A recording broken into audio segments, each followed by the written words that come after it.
Sejam muito bem-vindos, bem-vindas ao podcast Atualiza Universo. Eu sou a Alessandra Assis, psicóloga, mentora, palestrante e idealizadora desse podcast, que promete trazer convidadas incríveis para trazer inúmeros insights para você, para sua jornada ser mais plena e trazer transformações em sua vida. A minha convidada de hoje é a Ana Tomazelli. Ela é psicanalista, diretora de recursos de RH. Por muitos anos trabalhou em várias empresas aqui no Brasil e fora do Brasil na área de RH. Atende em consultório também e tem como prática para sua vida saudável um hobby que todo mundo tem que ter, né? O meu é a dança, o dela é o mergulho. E a Ana hoje veio conversar comigo sobre inúmeros assuntos que nós vamos deixar fluir. Mas o principal que eu quero focar é na saúde mental do mundo corporativo e nas diferenças das gerações Z, X, como que os nossos profissionais, como que os CEOs das empresas podem lidar com esses profissionais dos dias de hoje e as diferenças entre eles. Que vai vir com vocês, Ana Tomazelli. Muito obrigada pela sua presença. Eu que agradeço, que delícia, que apresentação incrível. Parece jornalista, viu? Não é mesmo? A gente estava falando, você fala bem, uma dicção ótima. Você é jornalista também, cara de bancada de Jornal Nacional, eu amei. Mesmo? Muito obrigada, delícia. Querida. Eu gosto sempre muito de dizer que não adianta eu querer falar se não tem ninguém que queira me ouvir. Então, que bom que você quis me ouvir, que bom que está todo mundo aí com a gente. Eu espero de verdade que a gente faça chover colorido. Sim, com certeza. É um prazer enorme estar com você aqui, Ana. E eu te convidei realmente porque eu vi a sua experiência aí com a parte de RH. Eu participei de alguns congressos recentemente sobre saúde mental corporativa, né, da importância das empresas focarem nisso. E eu acho importante a gente trazer isso, né? A persona daqui desse podcast são mulheres 40 a mais. Então, a gente tem, assim, o ideal, né, da mulher que trabalha, da mulher que está em casa, de CEOs também, de grandes pessoas aí trabalhando em empresas e tudo mais. E a gente sabe que a mulher hoje, quando ela é multitarefas e ela não sabe gerenciar muito bem o seu tempo e as suas prioridades, ela pode, por exemplo, vir para atingir um burnout, né? Como que as empresas podem prevenir, por exemplo, para que seus contribuintes, para seus colaboradores não tenham um burnout? Qual que é o papel da empresa nisso? O que ela pode fazer? Porque a gente sabe que os gastos pós-pandemia, durante a pandemia e pós-pandemia, com licenças médicas por conta de saúde mental, foram muito altos. Então, talvez o gasto que você tem com aquele colaborador, com aquele funcionário que foi dispensado, se você fizer um trabalho voltado para a saúde mental, eu acho que dá para equilibrar muito mais aí nas empresas. Me fala você que é a sua experiência, vai. Eu amei essa pergunta, quero contar para todo mundo que ela tem um papelzinho ali que eu não deixei ela me mostrar. Eu falei, não me conta o que você vai me perguntar, porque eu gosto justamente disso, de lidar e trabalhar com o que está vivo. Eu acho essa sua pergunta muito boa, porque me dá a oportunidade de dizer que tudo o que acontece dentro de uma empresa vai ter vai ser multifatorial e vai ter responsabilidades conjugadas e combinadas. Então, sim, tem a parte individual, a pessoa que vai decidir a vida também que ela quer ter, mas ela também está submetida a alguns tensionamentos de coisas que ela precisa viver ali no ambiente de trabalho. E as empresas têm uma grande responsabilidade, tanto que no jurídico, no regramento jurídico brasileiro, tem um princípio que parte do entendimento do que tecnicamente a gente chama de hipossuficiência do trabalhador.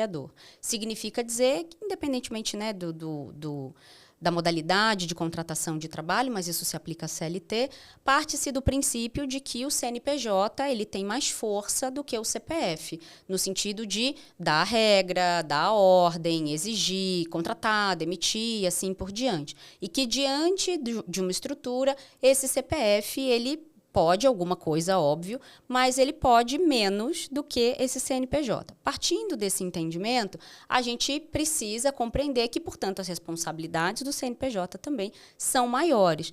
E aí, quando você me faz essa pergunta, bom, você já viu alguns materiais meus, você sabe que as minhas respostas elas são talvez um pouco provocativas nesse sentido, mas eu acho que a primeira parte dessa resposta, eu diria, as empresas precisam compreender como estão as relações. A empresa ela precisa realmente se debruçar sobre a qualidade dessas relações do ponto de vista de confiança, de transparência, mas não nesses conceitos um pouco mais soltos, sabe? De falar bonito ou politicamente correto. O que do ponto de vista concreto de comportamento a gente está vivendo dentro desses conceitos? Então, tem fofoca, não tem fofoca, a gente está segurando informação, a gente está entrando numa competição. Mas aí você pode falar assim, mas a gente faz treinamentos para isso, aí a gente vai entrar na discussão da liderança e tudo mais. E o que eu sempre provoco é o seguinte: antes de qualquer coisa, a gente tem que falar com quem manda. A gente tem que olhar para a pessoa ou para as pessoas que têm, de fato, o poder de decisão ali, principalmente quando a gente está falando de poder de decisão sobre o dinheiro, onde é que vai botar ou tirar o dinheiro ali dentro daquela estrutura. Mas como é que essas pessoas estabelecem relacionamentos? Porque se essas pessoas, por exemplo, precisam ser convencidas de que pessoas são importantes, a gente já tem um problema de largada.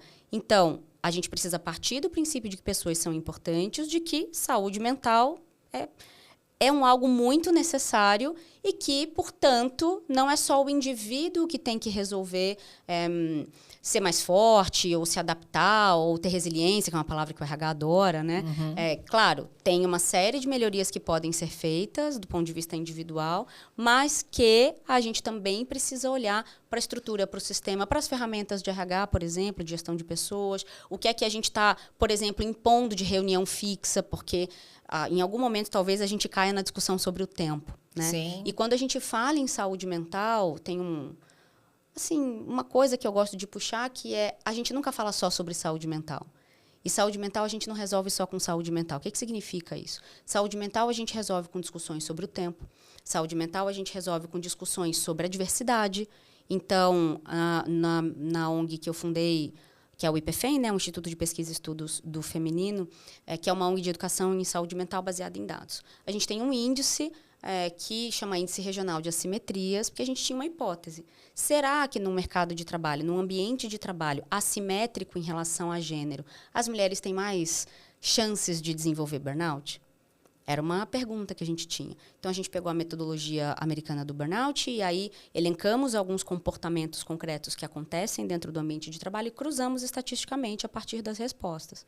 E descobrimos que as mulheres têm até 67% mais chances de desenvolver um burnout do que os homens, né, num ambiente assimétrico. O que é um ambiente assimétrico?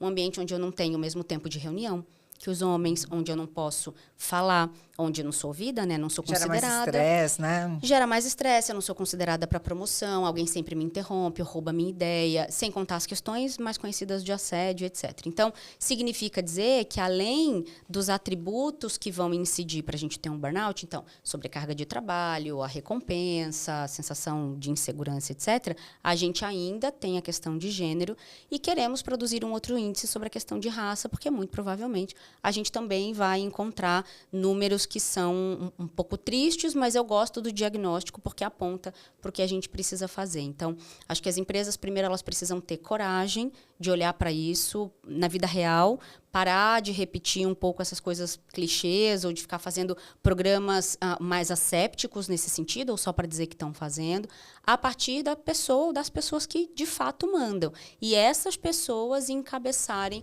a transformação e revisarem os próprios comportamentos. Acho que depois que a gente faz isso, aí eu poderia ficar aqui 7 horas falando, depois que a gente faz isso, que é o mais difícil, principalmente em se falando de diretoria, depois que faz isso, aí sim a gente tem um caminho pavimentado para fazer outras coisas. A conscientização dos CEOs, dos diretores, sobre a importância de investir nisso. Dos conselhos. E aí trabalha com... Tem um bichinho aqui voando. Tem um mosquitinho. Natureza, né? A natureza. E aí isso acaba, na verdade, trazendo... Aí sim que o RH pode pensar nas ações e tudo mais. Exato. E quando uma pessoa... Acho que primeiro, talvez a gente não falou sobre isso. Primeiro, que talvez o que é o burnout? Excelente. Olha... Essa é uma pergunta também muito boa. Tecnicamente, a gente precisa compreender que o burnout ele não é uma doença, ele não é uma patologia, né, do indivíduo, físico-patológica, vamos chamar assim.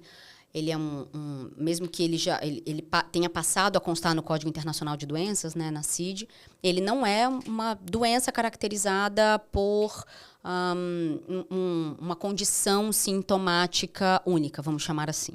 Em geral, burnout é uma condição que vai fazer você perder alguma função. Vou resumir dessa forma. Então, não é só um cansaço que você descansa e volta. Você perde uma função cognitiva, por exemplo, ou você começa a apresentar... vou chamar de deficiências ou de dificuldades em algumas frentes. E, em geral, o burnout ele é um guarda-chuva de patologias. Então, quando uma pessoa ela é diagnosticada com burnout, que, no meu entendimento, é muito mais uma doença do ambiente, é muito mais uma patologia do ambiente, das relações, do que efetivamente... É importante a gente reforçar que é uma doença do trabalho, né? Isso, não existe burnout materno, burnout relacional. Isso. Né? Burnout é sobre o trabalho, né? Sobre as condições de trabalho remunerado. Porque trabalho doméstico também é trabalho, mas não é remunerado, né? Então, do trabalho remunerado, das relações de trabalho remunerado. Então, geralmente, quando a gente chega num diagnóstico de burnout a partir da ascendência de sintomas, a gente vai encontrar um guarda-chuva. Em geral, pessoas que vão combinar patologias, quadros de transtornos depressivos, transtornos ansiosos, aí olhando bastante para o DSM, que é o livro da psiquiatria, né? Então, a gente vai ter um combinado de patologias e um combinado de situações que leva para essa perda de função. É muito interessante observar a ascendência desses sintomas, sabe, Alê? Porque o médico lá do IPFEM, que é o Dr. André Fusco, ele diz assim... A gente pode elencar um monte de sintomas físicos, comportamentais, né, uma série de coisas, emocionais, mas ele fala, no trabalho, o primeiro sintoma é a queda de performance. Sim. E aí a gente começa a articular todo esse entendimento de que ninguém trabalha mal porque quer.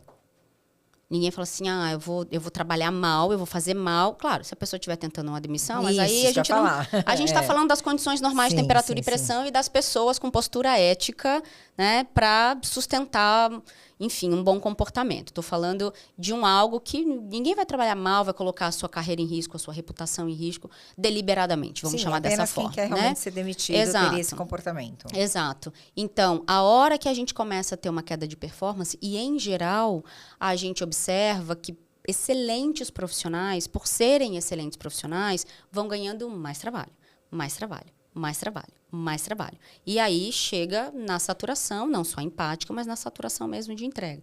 E aí essa queda de performance começa a acontecer.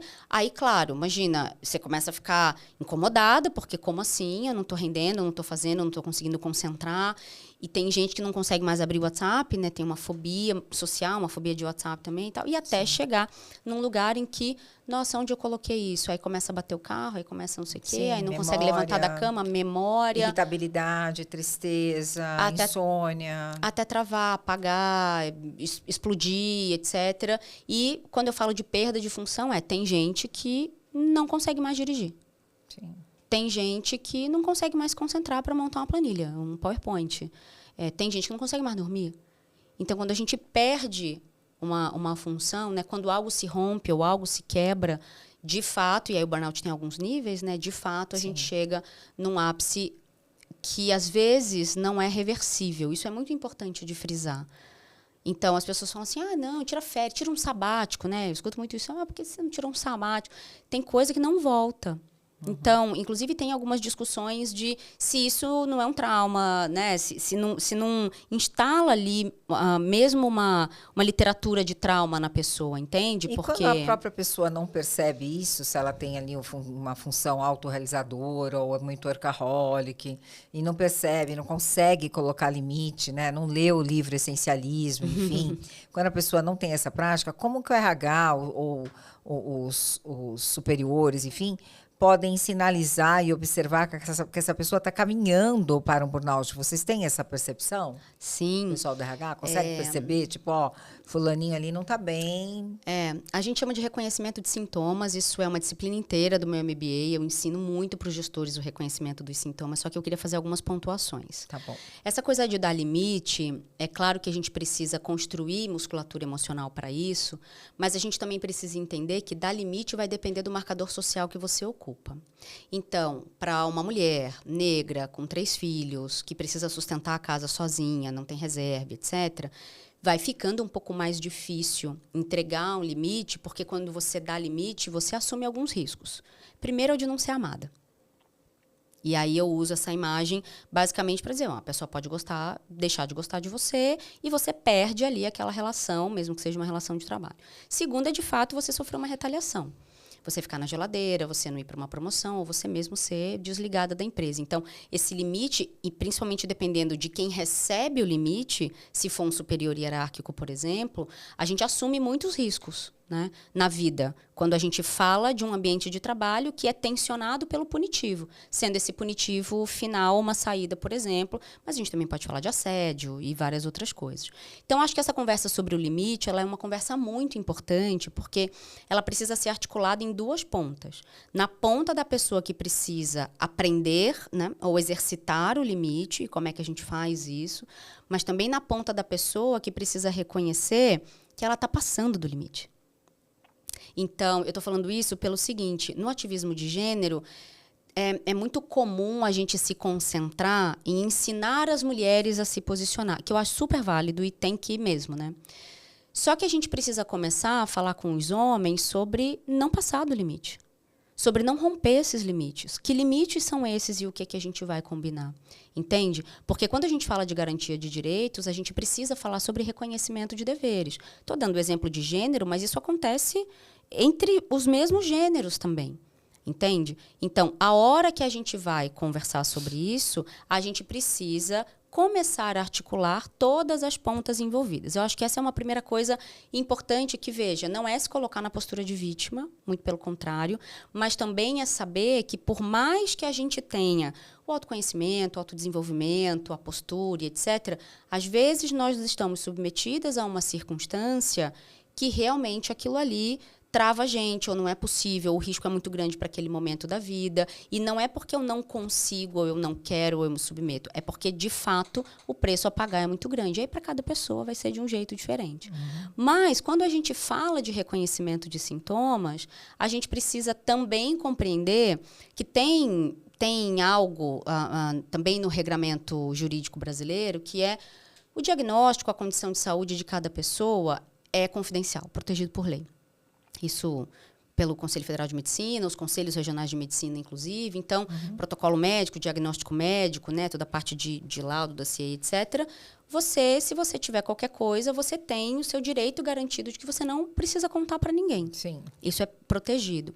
E o que a gente está enfrentando agora? Eu acho que também é importante pontuar que a gente está no meio de um processo histórico. A noção de burnout também é muito nova. Então, a gente está vivendo e inventando, no bom sentido, uma forma de lidar com isso.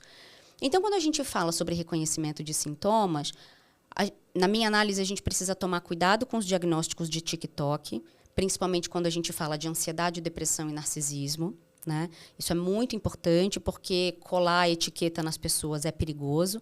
E na psicanálise a gente nem lida com o diagnóstico para não se relacionar com o diagnóstico. Sim. E deixar de se relacionar com o sujeito por trás dele. Mas precisamos entender a respeito. Então, a gente também pode usar isso como uma desculpa quando a gente está na liderança, e quando a gente está dentro do diagnóstico, a gente também pode usar essa cartada. Eu vejo, tem TDAH também. Eu vejo muita gente falando assim, é meu TDAH.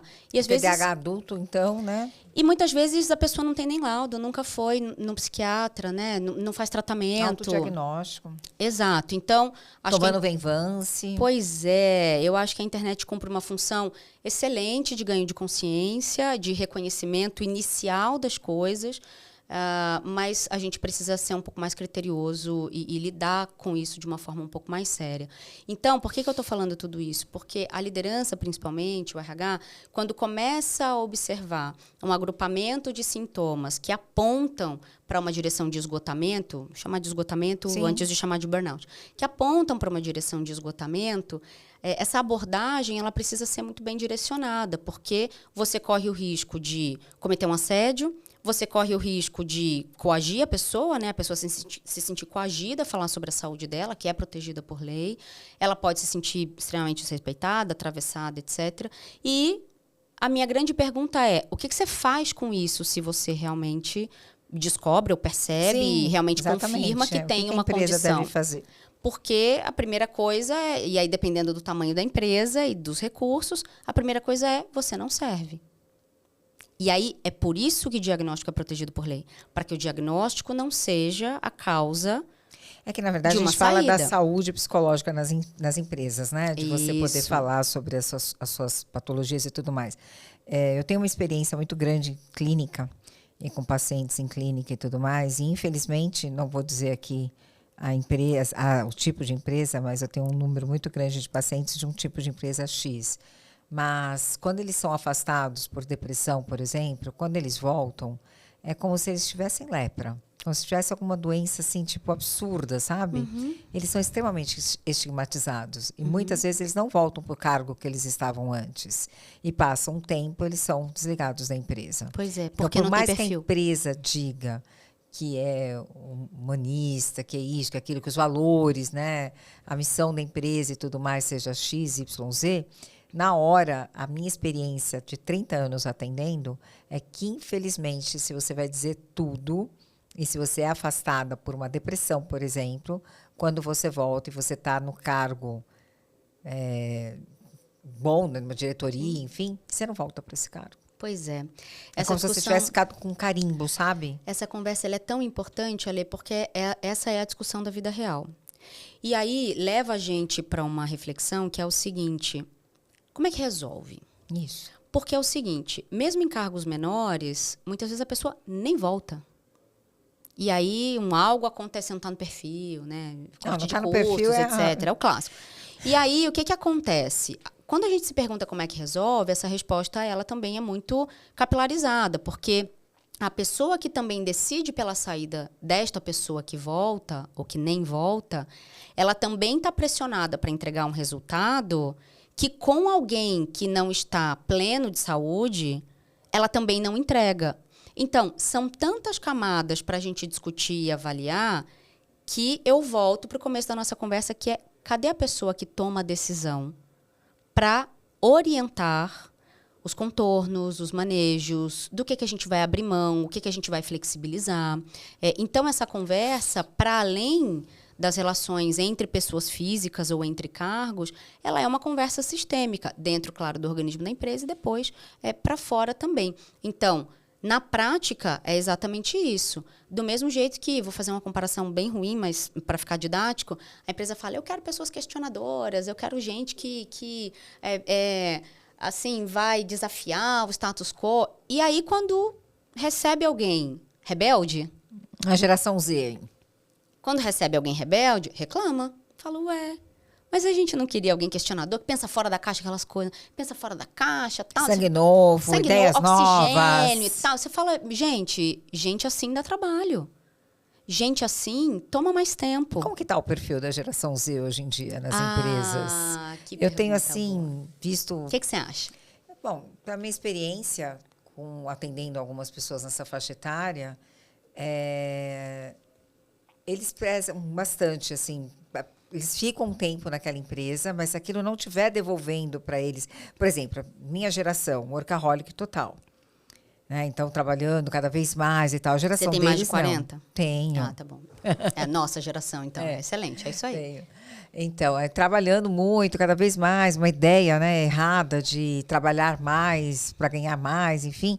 E a geração Z, eles têm a seguinte filosofia, trabalhar menos e ganhando mais, o que eu já acho muito bom, acho inteligente, Tá bom. essa filosofia deles aí. Porque eu vejo alguns fazendo isso realmente, trabalhando menos e ganhando mais. Eles trabalham com planejamento e tudo mais, não todos. Alguns querem só viver e tipo, não tá bom aqui, no primeiro não, na primeira crítica...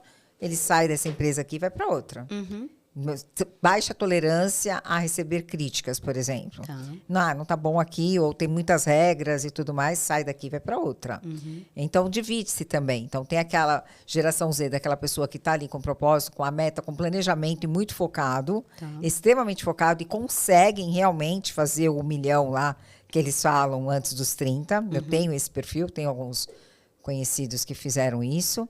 E tem outros que não, que na verdade eles estão indo e mochileiro mesmo, né? Onde estiver bom, aqui tá bom, aqui não tá bom, tchau, vou para outro lugar.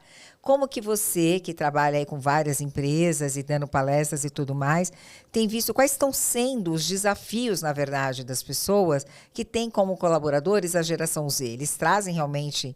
Então, né, nasceram aí, a geração Z já nasceu com a tecnologia na cara, né?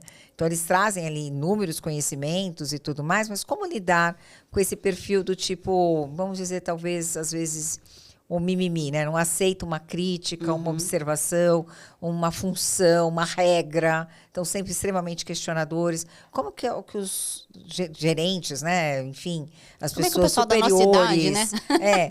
lidam com isso? Eu queria te dizer, viu, Felipe, que está aqui com 21 anos, que chegou a vez de eu falar, de você ouvir falar bem de jovem. Eu falo bem de jovem, tá?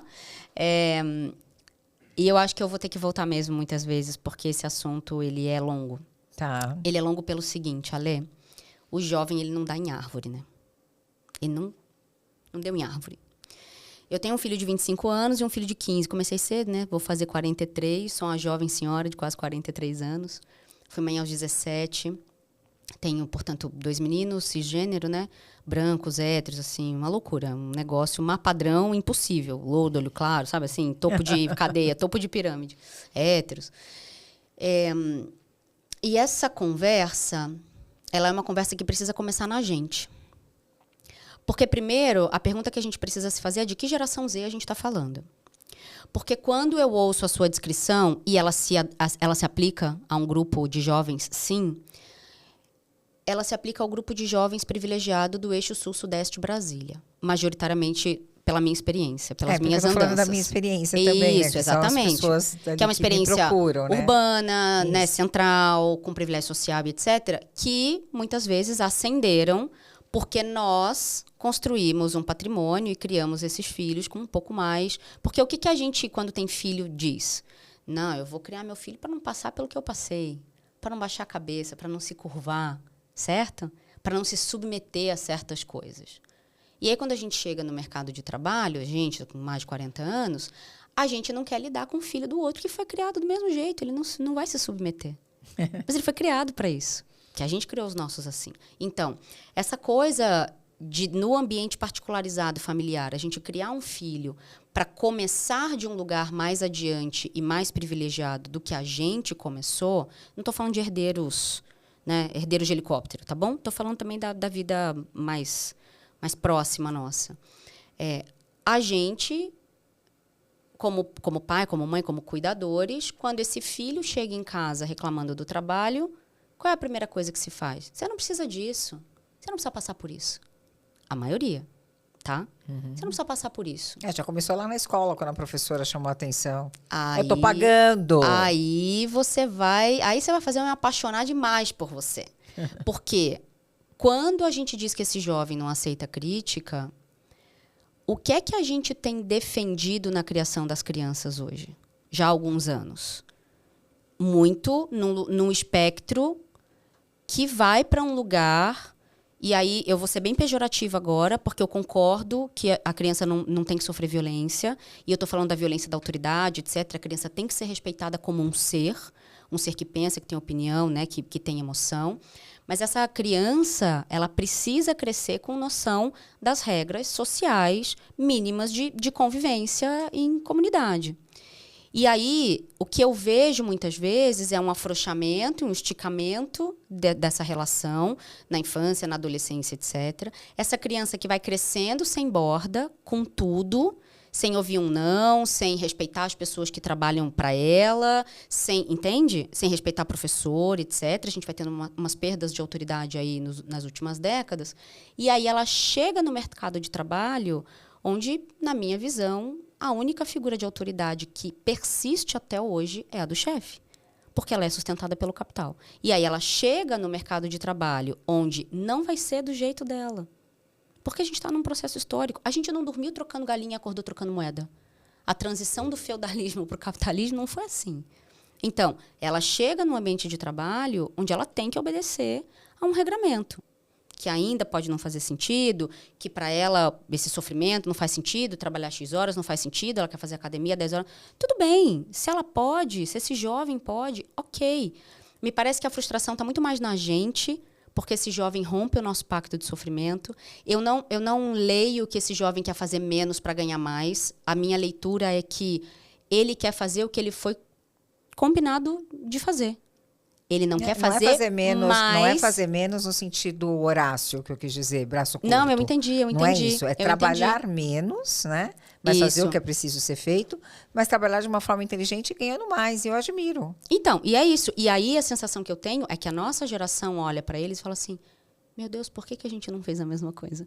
Então, no fundo, me parece que a nossa geração está tão nesse ódio coletivo ao jovem, muito mais por ressentimento do que por qualquer outra coisa. Então, eu falei dos ambientes particularizados. E aí agora eu preciso também dizer que este jovem, ele também é um produto do social que a gente entregou ou não. Das seguranças ou inseguranças que a gente entregou ou não. Então, por que eu perguntei de que jovem a gente está falando? Porque o jovem negro da periferia está no corre dele. Ele não está com essa facilidade toda. Ele não está escolhendo tanto assim. Uhum. E as portas para ele continuam sem se abrir muito. Entende? Então, a hora que a gente também entende que geração é uma condição da vida. A gente é o jovem de alguém, a gente é o velho de alguém. Em algum momento. E aí eu provoco dizendo o seguinte, qual é o compromisso social que a gente assume com a próxima geração? Ou com as próximas? Além da gente querer colocar os nossos filhos num lugar melhor, como é que a gente se articula para colocar uma juventude inteira num lugar melhor? Porque não é possível que as pessoas falem mal dos jovens e realmente as pessoas achem que elas não têm nada a ver com isso. Mas as pessoas que isso falam não muito fala mal sobre do elas. jovem? Não, muito. Uhum. Muito. É isso, esse jovem não trabalha, esse jovem é preguiçoso, esse jovem Mas não também a crítica. pessoa que está mais acima ali, 40 mais, 45 mais, também tem dificuldade para conseguir empregos. Mas muito. E aí... O que as empresas querem, então? Mas o que eu pergunto é o seguinte, será que a gente também... O outro está muito sênior e esse está muito jovem? Sobra para o pessoal entre 35 e 45. É uma excelente pergunta essa sua, porque eu tenho visto essa geração muito sanduichada. Então, quando a gente está falando desse jovem, que esse jovem não quer isso, não quer aquilo... Tá, mas você não fala nada sobre a gente. Será que a gente está sabendo se comunicar com esse jovem? Porque, veja só, Alê, se eu nascesse ou se eu tivesse jovem num planeta com a crise climática que tem, com o esvaziamento de garantia de direitos trabalhistas que a gente vem produzindo, mas principalmente com a exposição e a privacidade devassada do jeito que é o digital, onde um cancelamento pode durar o resto da vida, onde um erro pode significar uma perda imensa, não só de reputação, mas emocional também, e de trabalho, etc. Veja, a gente hoje, o jovem hoje, ele interfaceia riscos que a gente não tinha, mas que foi a gente que produziu. Então, não é possível que a gente não se veja parte do problema e não é possível que a gente não tenha a humildade de dizer vamos todo mundo junto tentar consertar isso aqui, neste compromisso de botar esse jovem num lugar melhor? Então, como é que resolve isso? Para quem que sobra?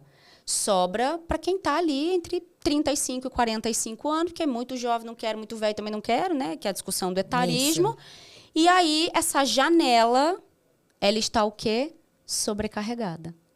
Que é exatamente a geração que também, principalmente em se tratando de mulheres, é a geração que está sanduichada com filhos e pais idosos.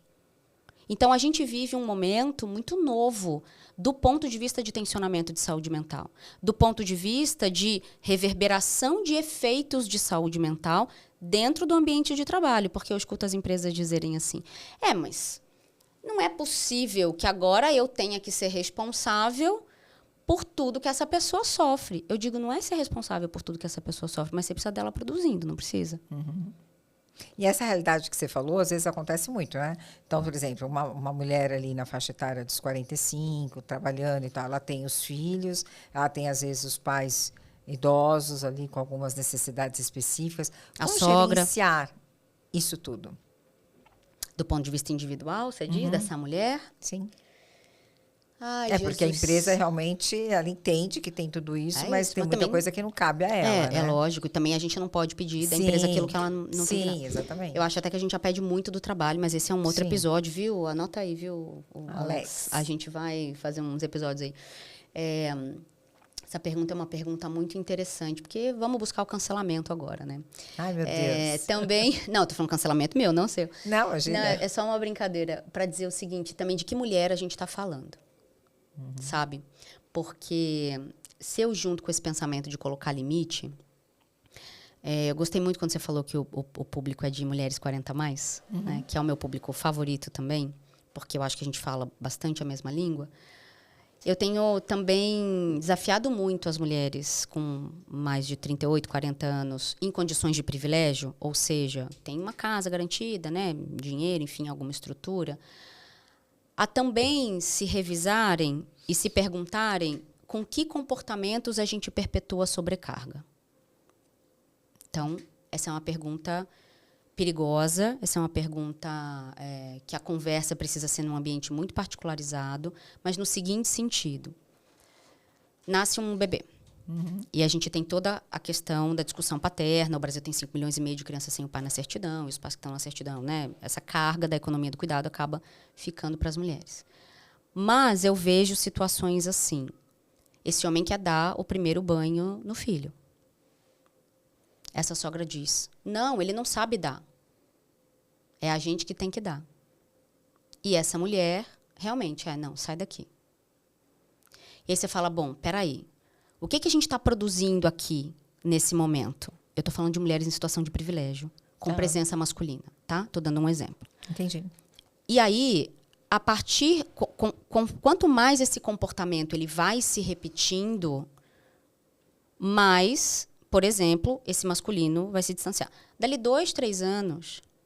com outro filho, com os pais idosos, etc.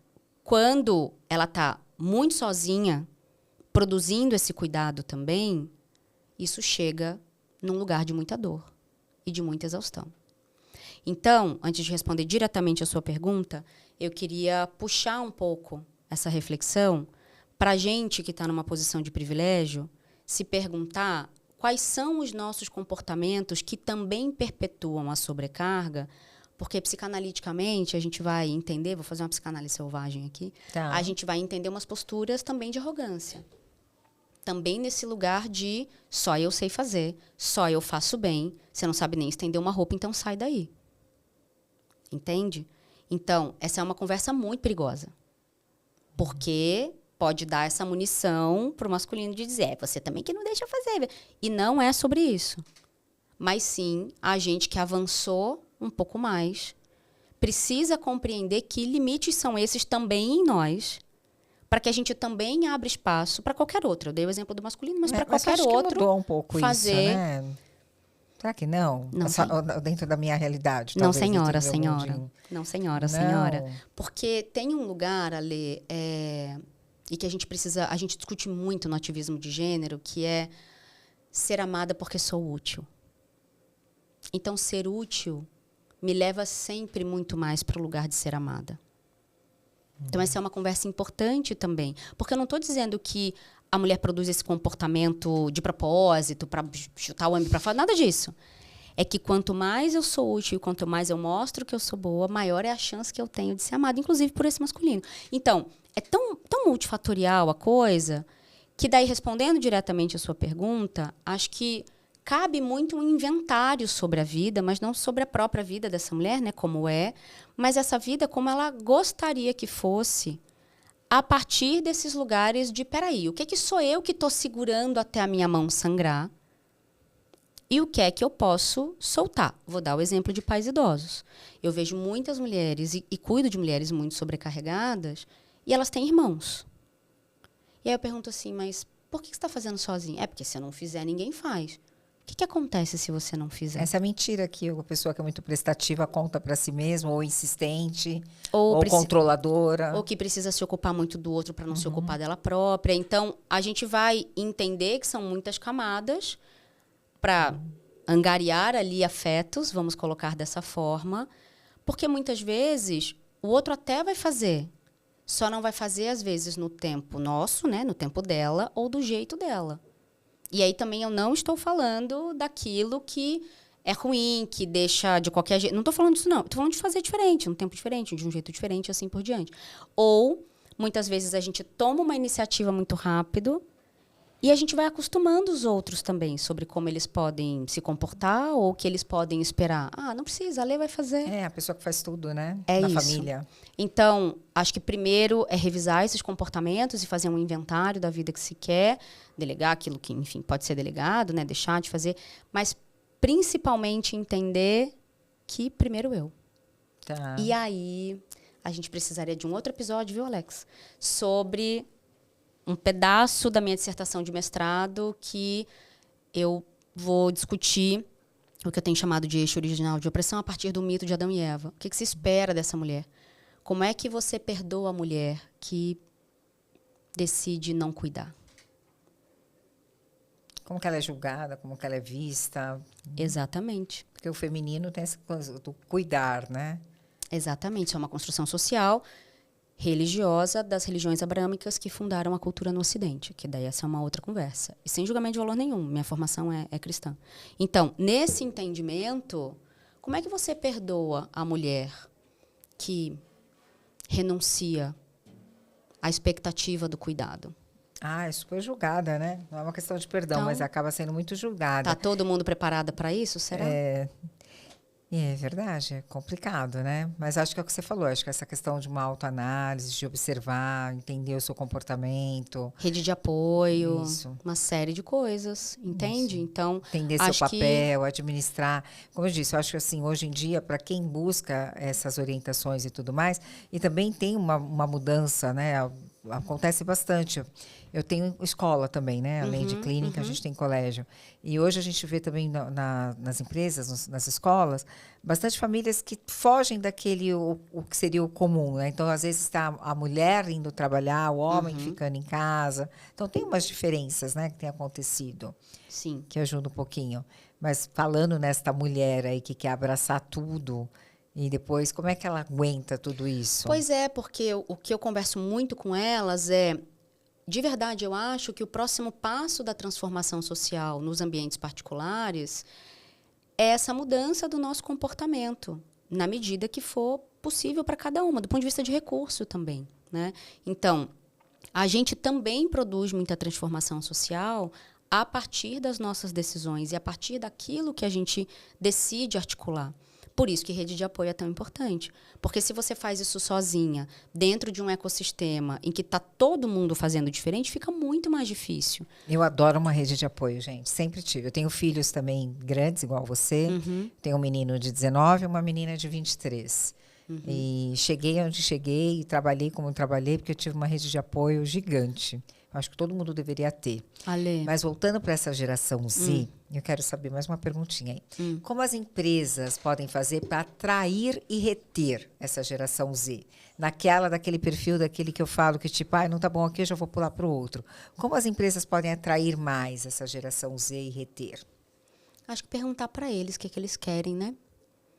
E na medida que não puder entregar aquilo que eles querem, tentar articular um meio de caminho. Acho que essa é a primeira coisa. E a coisa do reter, eu acho que a gente poderia desdobrar isso um pouquinho, porque, para mim, a permanência num ambiente de trabalho é sobre o contexto que cabe no contexto. A empresa precisa primeiro se perguntar se ela quer essa geração, se ela quer lidar com as questões de desenvolvimento, né? Mas acho que perguntando, escutando e efetivamente rodando programas piloto que vão buscar esses meios de caminho, produzidos por eles também. Então, que as pessoas com mais de 40 anos tenham a coragem de abdicar das certezas universais. Porque daqui a pouco a gente vai morrer também, né, gente? Porque às vezes eu sinto que o pessoal da nossa idade... O pessoal está vivendo até 90 e pouco. Mas eu sinto que o pessoal... Estou falando do mercado de trabalho. Eu sinto que o pessoal da nossa idade se apega nas certezas universais como se, assim, eu tenho que ficar aqui porque eu vou ficar aqui para sempre. Eu não posso perder o meu lugar, não posso perder o meu espaço.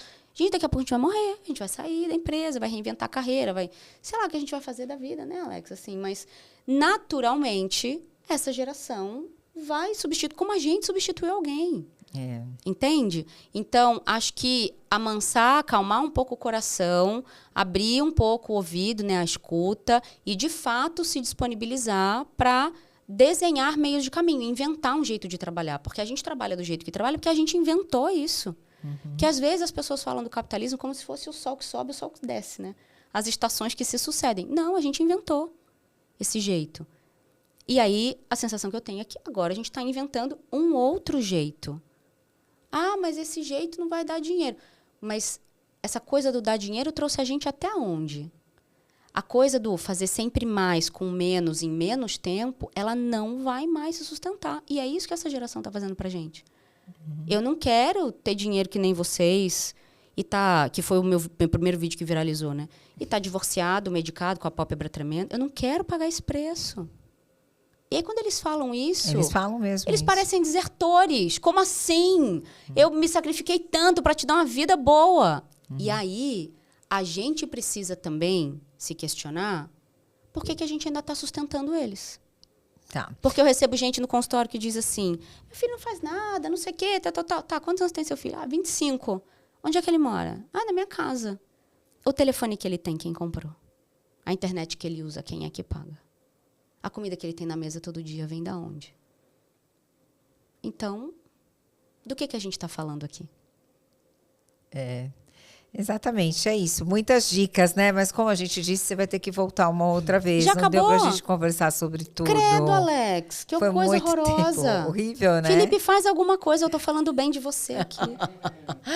Ai, mas Ana, antes da gente encerrar, que mensagem que você deixa, então, para essas mulheres 40 a mais e para esses jovens que são filhos dessas mulheres 40 a mais? Que dica que você dá aí para eles? Acho que para essas mulheres eu diria, parem de tratar os seus filhos como crianças. Coloque todo mundo para fazer trabalho doméstico, porque trabalho doméstico não precisa de vagina para ser feito. Se todo mundo suja, todo mundo limpa, ninguém está ajudando a mamãe. Todo mundo precisa devolver para o ambiente o cuidado em agradecimento à proteção que aquele ambiente oferece e ao conforto que aquele ambiente oferece. Cuidar do ambiente, fazer trabalho doméstico é sobre abençoar o lugar onde você vive. E não tem essa de não quero fazer, não tem não querer fazer. Para você, então, de fazer por um mês, para ver se rapidinho alguém não começa a fazer. Quando a gente fala de jovem. E para o jovem é tomar um pouco de vergonha na cara também, né? Porque tudo bem que foi criado, estou falando do jovem privilegiado, tudo bem que foi criado aí com toda a pompa e circunstância, mas quando a gente cresce, se torna adulto, tem um lugar de independência e autonomia, que pode parecer difícil, porque a vida adulta funcional ela não é fácil, principalmente quando a gente fala de trabalho doméstico, não é mesmo? Mas ela tem ganhos e benefícios outros. Então, o sabor da liberdade, o sabor de você poder decidir sobre a sua vida, sem precisar articular com pai, mãe, etc., é um sabor que todo mundo deveria experimentar. Maravilha. Onde as pessoas podem te encontrar? As pessoas podem me encontrar no Ana Tomazelli Oficial, no Instagram, com Z e 2 L's, e também no LinkedIn. Podem me encontrar, que tem um canal do YouTube também, que a gente está começando a organizar agora, que o pessoal fala, onde tem suas coisas? Eu falo, tá bom, gente, eu vou juntar num lugar só. Perfeito, junta mesmo, que são ótimas, falas ótimas. E no @IPFEM, que é da ONG. Da sua ONG. Isso, com M de Maria no final, me encontra por lá. Perfeito. Te espero outras vezes aqui. Vamos Obrigada. atualizar o universo, gente. Muito obrigada. Eba! Atualiza o universo. Excelente.